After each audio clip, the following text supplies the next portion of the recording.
हिमांशु द्विवेदी और स्वागत है आपका एक बार फिर हमारी खास पेशकश चुनावी चर्चा में। आज फिर एक बार बात करेंगे मध्य प्रदेश की चुनावी सरगर्मियों पर। बातचीत के केंद्र में है उमा भारती, फायर ब्रांड नेता। एक समय उमा भारती भारतीय जनता पार्टी की पोस्टर गर्ल थी। क्या गजब का उनका आभा मंडल था, क्या उनके तेवर थे, क्या उनके भाषण थे, क्या उनकी पूछ परख थी, क्या उनकी अहमियत थी। लेकिन वक्त बदलता है तो व्यक्ति का किरदार भी बदलता जाता है। उमा भारती ने अपने आप को पार्टी से ऊपर समझ लिया और पार्टी ने उमा भारती को किसी लायक भी नहीं समझा। ऐसा समय के साथ होता चला गया। उमा भारती ने अपने तेवर लालकृष्ण आडवाणी की अध्यक्षता के दौर में दिखाए थे। उसकी परिणति उमा भारती की पार्टी से बेदखली के रूप में हुई थी।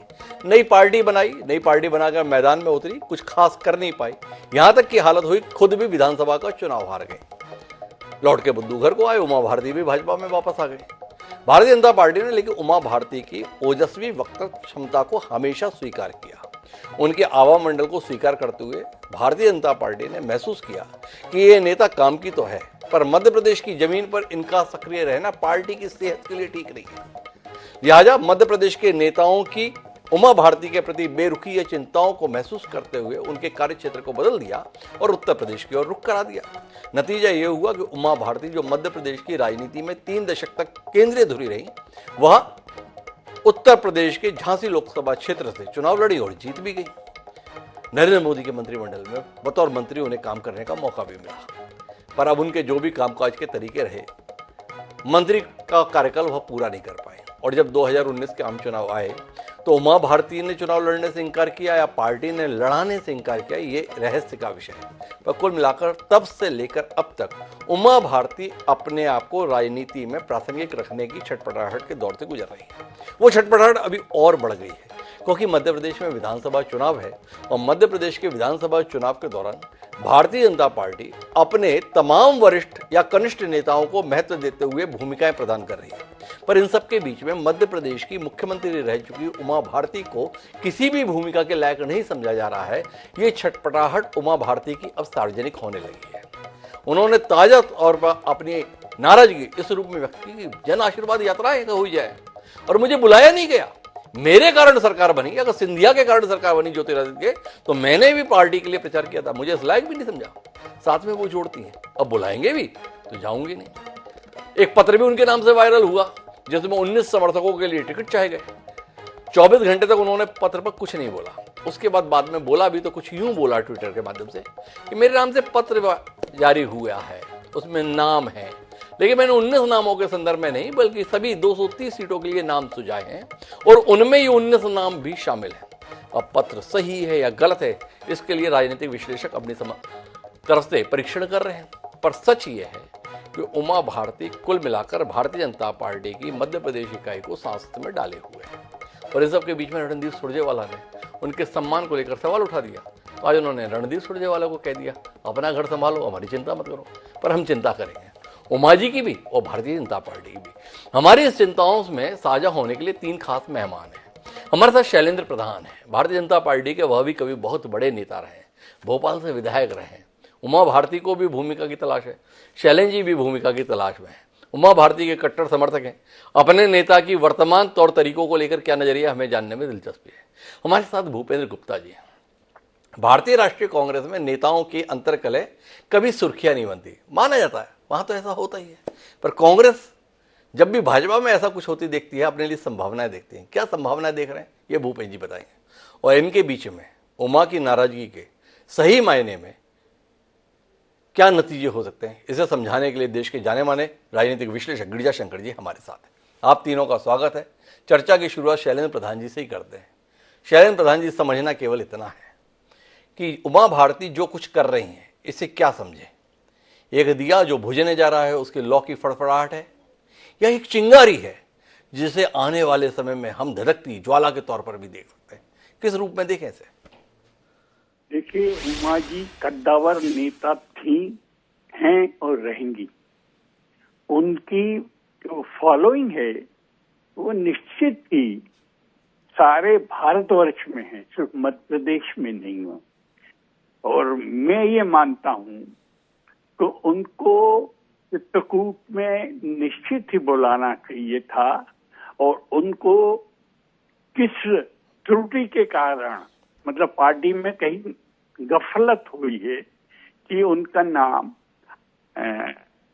जो आमंत्रितों की या बड़े नाम जिनको इनवाइट किया जाता है उसमें नहीं रखा। क्यों नहीं रखा ये विषय, क्योंकि हाई कमांड का है, तो ये निश्चित ही वो हाई कमांड पे निर्णय लेगा। पर शैलेंद्र जी, जो जानकारी राजनीतिक हलकों में है वो ये बताती है कि उमा भारती का भारतीय जनता पार्टी में पुनः प्रवेश की जो बुनियादी शर्त थी, वो शर्त यह थी कि वह मध्य प्रदेश की सियासत से दूर रहेंगी। बतौर स्टार कैंपेनर उन्हें जब पार्टी चाहिए बुला लेगी, लेकिन डे टू डे की राजनीति में उनकी कोई भूमिका नहीं रहेगी। अब उमा भारती पिछले कुछ समय से मध्य प्रदेश की राजनीति में भूमिका की तलाश में है। भूमिका मिल नहीं रही, उसकी छटपटाहट है या कुछ और है? कि जो जन नेता होता है उसको अपनी भूमिका मांगना नहीं पड़ती, मिल जाती है।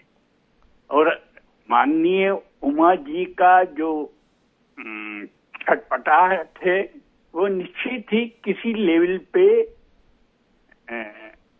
मैं ऐसा मानता हूं कि गलती है। किसकी? पार्टी की या उमा जी के अपने तौर तरीकों की? नहीं, देखिए, पार्टी को उनको निश्चित ही मान्यता देना चाहिए और वो एक बड़े वोट बैंक, यानी उनके आने से वोट बढ़ेगा घटेगा नहीं, ये मैं इतना जानता हूं। पर शैलेंद्र प्रधान जी, उमा जी तो स्वयं चुनाव लड़ी थी, भाजपा को दांत खट्टे करने की बात कहती थी, दांत उन्हीं के खट्टे हो गए, लौट के वो भाजपा में ही आ गई। अब इसके बाद में आप बता रहे हैं उमा जी बहुत बड़े कद की नेता हैं। उलझन है, अगर बड़े कद की नेता थी तो अपनी बनाई पार्टी को आगे क्यों नहीं बढ़ाई? बड़े बड़े कद के नेता कई बार, अब राहुल गांधी हार गए, अब वो क्या छोटे कद के नेता हैं? देखिए, राजनीति में ऊंच नीच होती रहती है, पर इससे उनका लेवल क्या है ये कम ज्यादा नहीं आंका जा सकता। तो शैलेंद्र प्रधान जी बार बार ये बता रहे हैं भाई पार्टी की किसी स्तर पे गलती है, पर मैं भूपेंद्र गुप्ता जी की ओर रुख करता हूं। भारतीय जनता पार्टी में नेताओं के परस्पर संवाद पर कुछ कहने सुनने की कोशिश आपके प्रभारी महासचिव रणदीप सुरजेवाला ने की, बहुत डपट दिया उमा जी ने। अब कान पकड़ेंगे भूपेंद्र जी इन मामलों में दखल देने से, कि अभी भी दखल देते रहेंगे? ये दखल नहीं है, कोई घटना घट रही है सार्वजनिक डोमेन में है तो उस पर टिप्पणी कोई भी राजनीतिक दल कर सकता है। और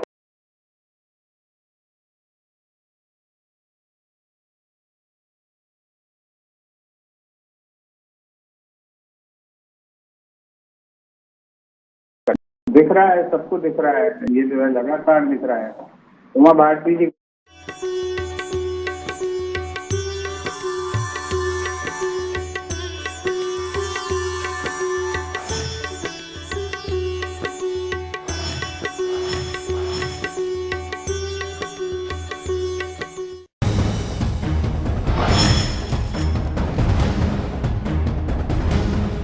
जिस जनता का 5 साल तक इन लोगों ने होती है नहीं होती है भारतीय जनता पार्टी का विषय, लेकिन भारतीय जनता पार्टी ने पहले उन्हें जाति, पहले वो देश की नेता थी, एक सर्व समाज की नेता थी, उनको जाति का नेता बनाकर जीरो कर दिया भारतीय जनता पार्टी ने, और अब वो जाति का भी नेता नहीं रहने देना चाहते। तो इस कारण से आप बड़े व्यथित है। पर एक बात बताइए भूपेंद्र जी, जितनी चिंता आप उमा भारती की कर ले रहे हैं उतनी चिंता आपने जेपी अग्रवाल जी की नहीं की, जो आपके प्रभारी महासचिव हुआ करते थे। ये दूसरे दलों के नेताओं की चिंता में कब तक परेशान रहेंगे आप लोग? जेपी अग्रवाल जी के साथ क्या हुआ? वो तो यहाँ पर हंसी खुशी रहे, उन्होंने जो उनका प्रयत्न कर सकते थे उन्होंने किया, और उसके बाद पार्टी ने कोई दूसरा प्रभारी भेज दिया। तो इसमें कोई उनके साथ कोई घटना थोड़ी घटी है। अरे भूपेंद्र जी, मतलब कम से कम आप जैसा मुखर नेता भी ऐसी दलील देते बात ठीक नहीं लगती ना भूपेंद्र जी। आप तो सावगोईता के लिए ख्यात हैं, लोग क्या सोचेगा आपके विषय में? अब एन चुनाव के मौके पर जेपी अग्रवाल जैसी शख्सियत को मध्य प्रदेश जैसे महत्वपूर्ण राज्य के प्रभार से मुक्त कर दिया गया, इसको बिल्कुल सामान्य तौर पर देखा जाए, या आप मानते हैं भाई गलत तो हमारे यहाँ जेपी अग्रवाल जी के भी साथ हो गया, जैसा उमा जी के साथ आपको लग रहा है वहां गलत हो रहा है? तो ये तो पार्टी हाईकमांड का फैसला है, इस पर मैं क्या टिप्पणी कर सकता हूँ। और उनकी कहीं आवश्यकता दूसरी जगह महसूस की गई होगी तो उन्हें वहां भेजा गया होगा।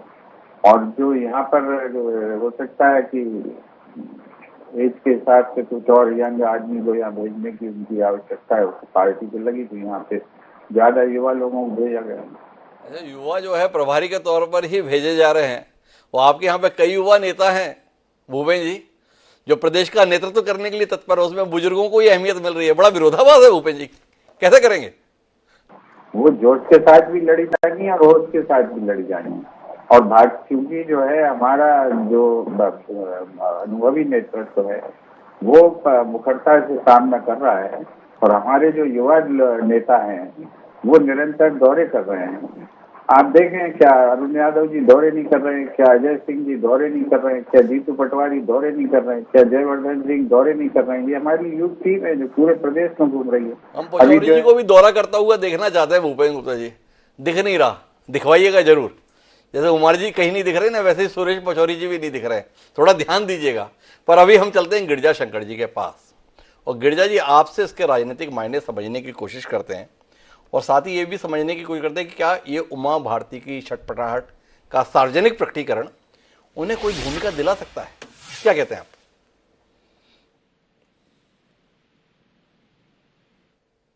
तो नहीं। अब आप देखिए कि ये जो उमा भारती की छटपटाहट है या उनका जो सार्वजनिक प्रकटीकरण है उनका संतोष का, ये पहली बार थोड़ी हो रहा है जी। आप थोड़ा बैकग्राउंड में जाके देखना पड़ेगा। 2003 के विधानसभा चुनाव के दौरान बिना प्रदेश के बीजेपी के सीनियर लीडर सुंदरलाल पटवा, कैलाश जोशी और बाकी तमाम लोगों को कॉन्फिडेंस में लिए बिना जिस तरह से चुनाव अभियान की अगुवाई उमा भारती को सौंपी गई, और उसके बाद 2003 के चुनाव में जिस तरह से बीजेपी को सफलता मिली, उसने उमा भारती को एक बहुत बड़ी ऊंचाई पर पहुंचा दिया। जी। कुछ महीने बाद ही जो उनका मुख्यमंत्री पद से इस्तीफा हुआ, वो पार्टी ने उनको ट्रैप में लिया या उनसे गलती हो गई या जो कुछ भी हुआ, वो जो घटना है उससे उमा भारती आज तक उबर नहीं पाई हैं। और सारा जो अंतर्द्वंद जो चल रहा है पार्टी और उमा भारती के बीच में, एक लव हेट का रिलेशन, वो उसी घटना से जुड़ा हुआ है। आप देखेंगे कि पूरे सालों में जब भी उन्होंने जो बात की, उनका जो मुख्य जो मुद्दा होता है वो ये होता है कि जो बीजेपी की सरकार मध्य प्रदेश में है वो उनकी बनाई सरकार है। वो ये भूल जाती हैं कि उनकी बनाई सरकार भी 2008 में खत्म हो गई। 2008 के बाद दूसरे दौर आ गए। जहां तक पार्टी और इनके साथ का संबंध है, आप देखेंगे कि मुख्यमंत्री पद से इस्तीफा देने के तुरंत बाद, कुछ महीनों बाद, ये अगस्त में इस्तीफा होता है और नवंबर में वो आडवाणी जी के खिलाफ जो पार्टी में जो एक तरह से बगावत वो करती हैं, उनको पार्टी से निकाला जाता है। उसके बाद पार्टी में वापस लिया जाता है, लेकिन जब शिवराज सिंह को मुख्यमंत्री बनाया जाता है तो फिर वो विद्रोह करती हैं और फिर नई पार्टी बनाती हैं। उनको उसके बाद कुछ सालों बाद पार्टी फिर वापस ले लेती है, उनको चुनाव लड़वाती है, विधायक बनवाती है, सांसद बनवाती है, केंद्र में मंत्री बनवाती है।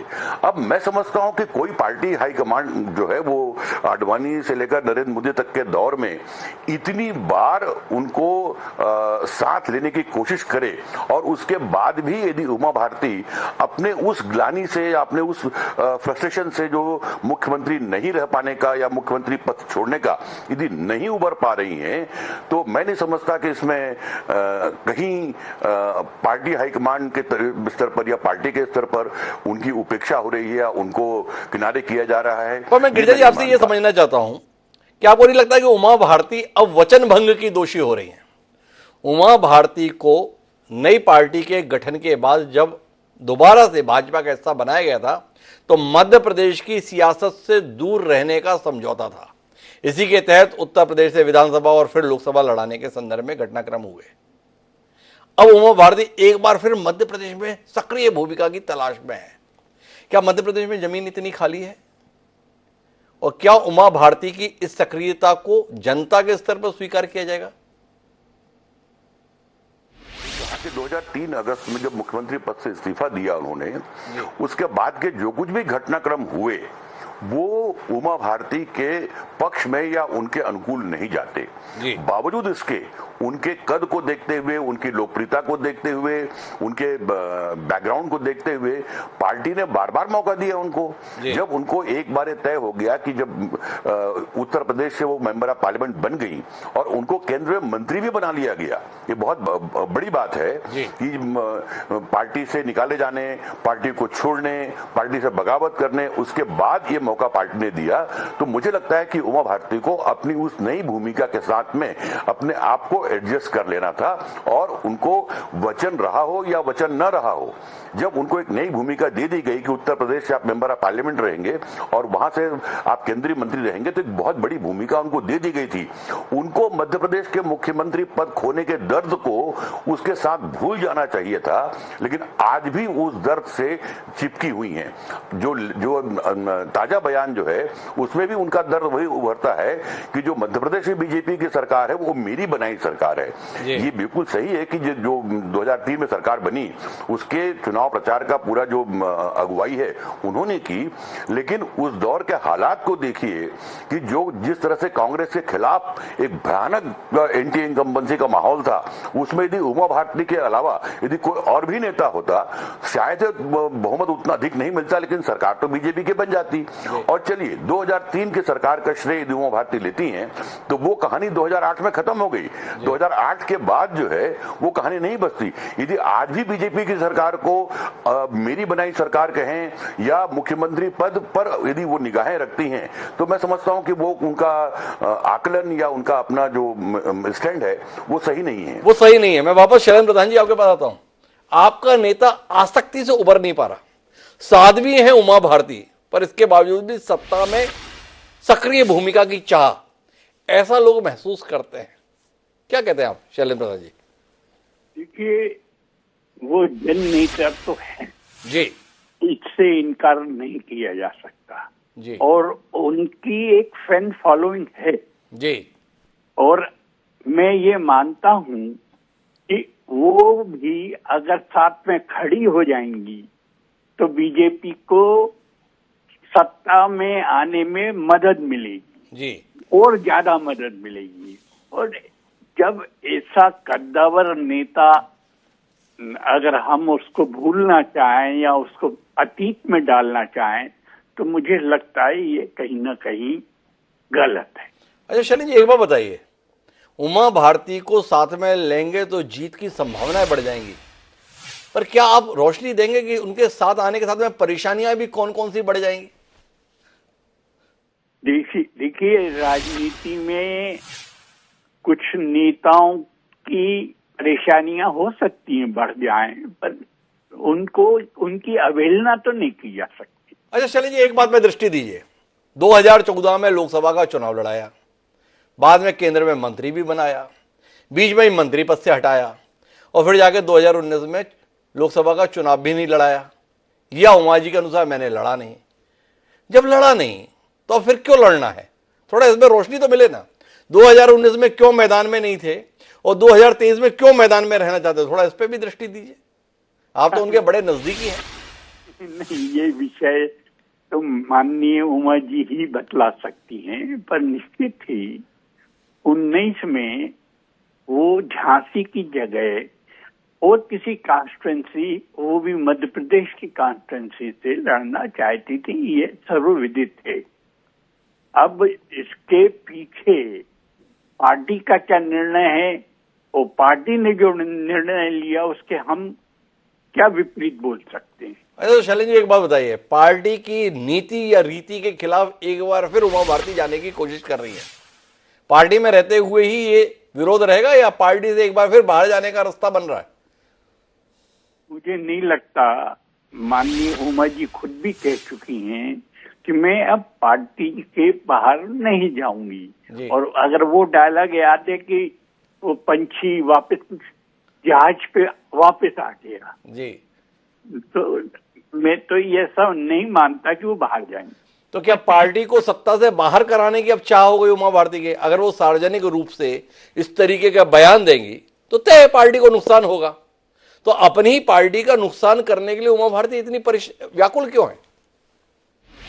देखिए, कोई भी नेता, उसकी अगर अनदेखी की जाती है जी तो निश्चित ही उसके मन में कुछ पीड़ा होती है, और पीड़ा आप लोग जी। उगलवा लेते हैं। तो सारा दोष हमारा है, हमने पीड़ा को उगलवा लिया, ऐसा शैलेंद्र प्रधान जी ने हमें बता दिया। पर हमने पीड़ा तो उगलवा दी है।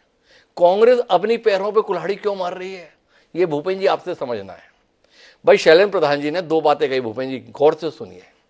उन्होंने बताया कि देखिए, उमा भारती जनाधार वाली नेता है और उनकी अवहेलना से पार्टी को नुकसान होगा। अब पार्टी अवहेलना कर रही है ऐसा उमा भारती बता रही है, और उनकी अवहेलना न की जाए यह आग्रह कांग्रेस कर रही है, रणदीप सुरजेवाला कर रहे हैं। तो भाई सच सच बताओ, ये रणदीप जी आए किसके लिए? कमलनाथ जी को मुख्यमंत्री पद की शपथ दिलाने के लिए आए हैं, या शिवराज सिंह एक बार फिर शपथ ले इसके लिए आए हैं? भाई सलाह भाजपा को जैसी दे रहे हो उससे तो ये लग रहा है कि भाजपा की ही सरकार बन जाए। तो भूपेंद्र जी चाह क्या रहे आपके माननीय प्रभारी महासचिव? कांग्रेस का रास्ता मजबूत करना है, और कांग्रेस का रास्ता मजबूत करने की दिशा में वो काम कर रहे हैं। सार्वजनिक जीवन में अगर कोई जो है एक घटना घटती है तो उस पर प्रतिक्रियाएं स्वाभाविक होती हैं। आप देखिए कि अभी इंडिया का निर्माण हुआ तो मोहन भागवत जी जैसा जो है गैर राजनीतिक संगठन, उनको भी बोलना पड़ रहा है कि साहब भारत इंडिया मत बोलिए, भारत बोलिए, जबकि ये बात वो उन्हें समझानी चाहिए थी मोदी जी को कि स्मार्ट इंडिया और जब स्टार्टअप इंडिया और सारी इंडिया बन रही थी। तो ये जो है ये अरे भूपेंद्र जी देखो, आपने कितने कमाल का उदाहरण दिया, और इससे आपको भी सीखना चाहिए कि देखिए, भाजपा के पीछे संघ रहता है। अब इंडिया के रूप में संकट आया तो भारत का नाम आगे बढ़ाया। मोहन भागवत जी जैसे गैर राजनीतिक व्यक्ति ने भी समाज को बताने की चेष्टा की कि देखो भारत का इस्तेमाल करो, ये होता है संकट के समय पे मदद। तो इसीलिए तो मैंने आपसे पूछा कि जो मोहन भागवत जी भाजपा के लिए कर रहे हैं, वही काम रणदीप सुरजेवाला भी भाजपा के लिए क्यों करना चाह रहे हैं? भाई उमा भारती की अवहेलना हो रही है तो क्या चाहते हो आप? उमा भारती की पूछ परख रहे, उमा भारती सभाओं में रहे, उमा भारती हर सभा में भाजपा की दिखे ताकि भाजपा के लिए वोट बैंक मजबूत हो, ऐसी इच्छा है आपकी? ऐसा ही चाहती है कांग्रेस? जिसकी भारतीय जनता पार्टी इनकी उपेक्षा कर रही है उससे जो है भाजपा का ही नुकसान है, हमारा तो फायदा है। तो ये तो भाजपा को सोचना है कि उसे क्या करना क्या नहीं उसे करना। क्या सोच रहा है? क्या आप ही तो सलाह दे रहे हैं? नहीं, उमा भारती को पूछिए, ये आप ठीक नहीं कर रहे हैं। तो इसलिए मैंने पूछा कि आप अपनी पार्टी के साथ ठीक कर रहे हैं क्या? ये हम तो सिर्फ एक घटना की टिप्पणी कर रहे हैं और ये उनका अंदरूनी विषय है, वो चाहे उपेक्षा करें चाहे तो अब भूपेंद्र जी को लग रहा है कि कोई गड़बड़ हम लोग कर रहे हैं। भाई हम इतनी जल्दी क्यों बोल रहे हैं?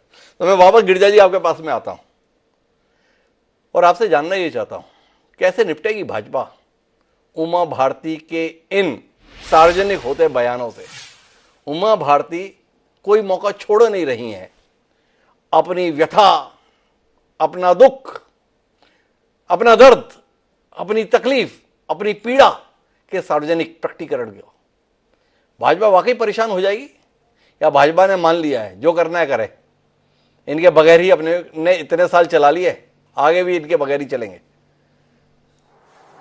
जी देखिए, जो उनके असंतोष का ये प्रकटीकरण है, ये पहली बार नहीं हो रहा है जी। पिछले लगभग 2-3 सालों से कभी शराब के मुद्दे पर, तो कभी मंदिर के दरवाजे खुलवाने के मुद्दे पर, कभी किसी और मुद्दे पर वो इस तरह की अपनी जो प्रतिक्रियाएं देती रही हैं सार्वजनिक रूप से। लेकिन कभी भी पार्टी ने, पार्टी के बड़े नेताओं ने, पार्टी के हाईकमांड ने उनकी टिप्पणियों को कभी भी उस पर गौर नहीं किया जी। ये उनको एक तरह से देखा जाए तो उनको और उग्र करने का काम किया कि वो किसी भी तरह से जो है उनकी किसी भी टिप्पणी पर पार्टी के बड़े नेताओं ने कोई प्रतिक्रिया तक नहीं दी। तो मैं थोड़ा बीच में रोकता हूं गिरजा जी, थोड़ा असहमति के साथ आपके प्रति सम्मान रखते हुए। भाई कैसे कह रहा आप बड़े नेताओं ने प्रतिक्रिया नहीं दी? शिवराज सिंह चौहान खुद बहुत बड़े नेता हैं भाई, 15-18 साल से मुख्यमंत्री हैं, अपनी नाराज बहन को मनाने के लिए कितनी बार उनके दरवाजे पर गए हुए हैं, कब उनके सार्वजनिक अभिनंदन के कार्यक्रम हो जाते हैं, कब दीदी करते हुए पहुंच जाते हैं। थोड़ा विरोधाभास है, थोड़ा इसमें दृष्टि दीजिए ना। शिवराज जी ने तो कोशिश की है। शिवराज जी ने उमा भारती का अभिनंदन नहीं किया, उमा भारती ने शिवराज जी का अभिनंदन किया। नहीं वही तो कह रहा हूं मैं भाई, वो भी पहुंच जाते हैं दीदी के पास, फिर वो भी शिवराज जी को अपना भाई बताते हुए उनका अभिनंदन कर देती हैं। तो ऐसा नहीं है, मिला जुला कुछ ना कुछ मामला तो चलता रहता है।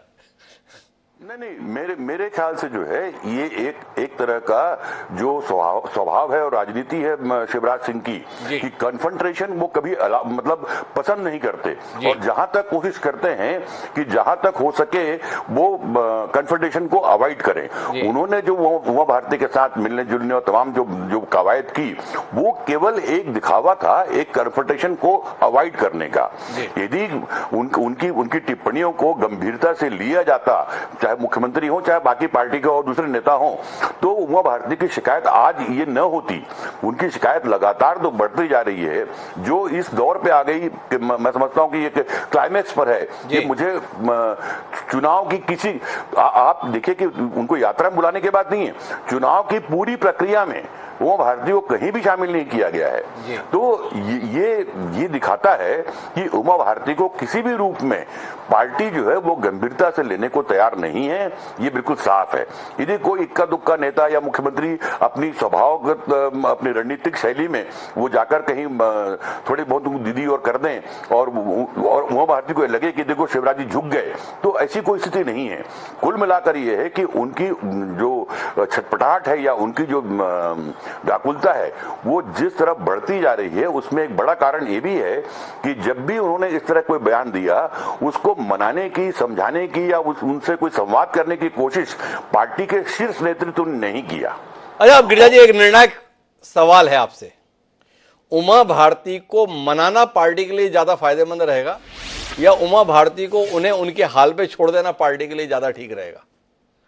आपका इतना लंबा राजनीतिक तजुर्बा है, क्या कहते हैं?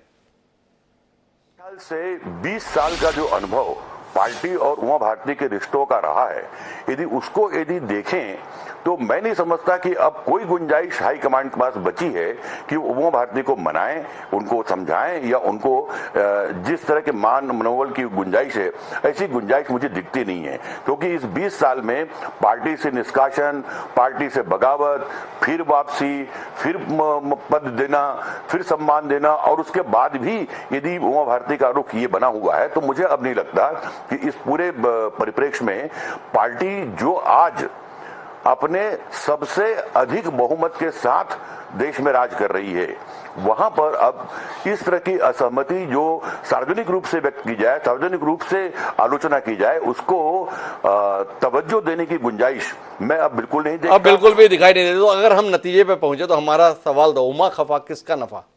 तो नफे का तो पता नहीं है, पर उमा का अपना नुकसान होता हुआ साफ दिख रहा है। उमा भारती जिस प्रकार से अपनी नाराजगी को सार्वजनिक रूप से व्यक्त कर रही हैं, पर यह वो भाजपा नहीं रही जो अटल आडवाणी के दौर की थी। आज की भाजपा में इस प्रकार से सार्वजनिक नाराजगी को बहुत कंसीडर करने के हालात दिखाई नहीं दे, और पिछले 2 दशक का अनुभव ऐसे किसी कदम को उठाने के लिए भाजपा नेतृत्व को प्रेरित भी नहीं करता है। तो क्या उमा भारती इतनी नाराजगी के बाद भी भाजपा में ही बनी रहेंगी या एक बार फिर भाजपा से इतर कोई भूमिका तलाश करेंगे? इस पर निगाह रखेंगे। आप तीनों मेहमानों का बहुत बहुत धन्यवाद इस चुनावी चर्चा का हिस्सा बनने के लिए। आज के इस कार्यक्रम में इतना ही, कल फिर मिलेंगे नए विषय के साथ। मुझे दीजिए इजाजत।